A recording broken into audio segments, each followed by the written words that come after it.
everybody, Renee here, coming to you from our brand new studio. Remember when I used to do those videos in the closet? Which, as you can see, we have done nothing with. Yeah, not anymore. We're just downstairs. It's here in my living room, a section of my living room that I wasn't using. And I thought, what better way to bring the message directly to you than from right here in my own house? So that's what I'm going to do. Come on, I'll take you on a tour. Anyway, this is a segment I want to call On Mom's Mind. And I thought that we would take just some of the things that might be in the news or some of the things that people are talking about or just some of the things that I'm thinking about. I would ask you a question, I'll answer it, and then I'll let you guys chime in with your own answer. So for today's On Mom's Mind, the question is, what is the hardest thing you've ever had to do? What is the hardest thing you've ever had to do? For me, the hardest thing I ever had to do was take my father off of life support.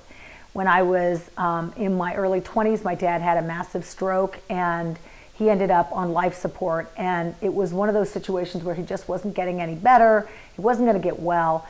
And we had to make some very difficult decisions. Unfortunately, my mom and my sister were living in Southern California at the time. And a lot of that, and those decisions and interfacing with the doctors fell on me. So I had to make some really adult decisions that I felt wholly unqualified to be making.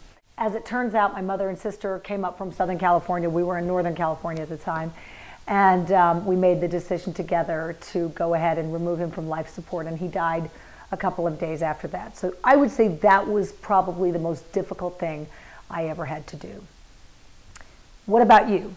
What's the most difficult thing you've ever had to do? And how did you make that decision? Did you do it by yourself or did you do it with family? You can leave the responses right here on the site. Or if you're watching on YouTube, you can leave a video response. Who knows? I might just use it sometime. In the meantime, remember everybody, imperfection is the new black.